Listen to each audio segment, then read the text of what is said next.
Hello, good evening, everyone. Very respected bishops, sir, respected pastors, and of course, legendary guru. Please, એમના માટે તાળી થઈ જાય.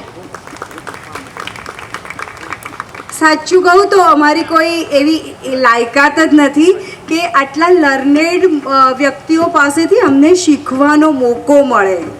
તો બિશપ સાહેબ આપનો અમે આભાર માનીએ છીએ, આપની ટીમનો આભાર માનીએ છીએ કે જે પણ આ વ્યવસ્થા ઊભી થઈ અને એમાં અમે પાર્ટિસિપન્ટ્સ બની શક્યા. અને પર્સનલી મારું કહું તો હું સ્ટુડન્ટ છું, ફોટોગ્રાફીની સ્ટુડન્ટ છું અને એવું સ્ટુડન્ટ કે જે રિટાયર્ડ છે. હમણાં 6 મંથ પહેલાં જ એક્સ્ટ્રીમલી બિઝી લાઈફમાંથી હું રિટાયર્ડ થઈ છું અને મને એવું હતું કે હું શું કરું, કારણ કે હું બહુ બિઝી હતી. હું 5 to 6 આઈસીયુ વોર્ડ્સ બધા હેન્ડલ કરતી હતી, બધા ઇક્વિપમેન્ટ્સ ને બધું મેનેજમેન્ટ ને બધું. અને કોઈ વ્યક્તિ રિટાયર્ડ થઈને એવું લાગે કે અરે હવે શું કરવાનું. અને એવામાં જ આ મેં એડવર્ટાઇઝમેન્ટ સાંભળી તો મને એવું જ લાગ્યું કે આ તક મારા માટે છે અને મારે પણ હવે પછી જે મને ગમે છે અને તો એમાં મારે કંઈ નવું કરવું જોઈએ. અને માટે મેં ફોટોગ્રાફીમાં એડમિશન લીધું અને અમે સારી રીતના શીખી શક્યા.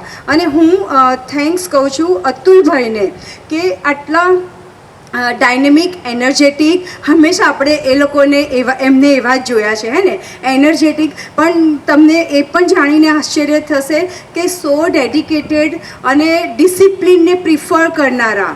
જો એક પણ નાના સ્ટુડન્ટે કશું બી કર્યું, એમનામાંથી ધ્યાન એમનું ભટક્યું તો તમારું આવી જ બને.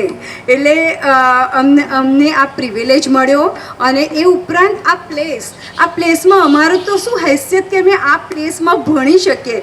જે મિશનરીઓની અનામત છે એમણે આપણા માટે એક અદ્ભુત વારસો મૂકીને ગયા છે અને આ જગ્યામાં મારે બેસીને શીખવા મળ્યું. તો એના માટે હું ઈશ્વર પિતાનો આભાર માનું છું.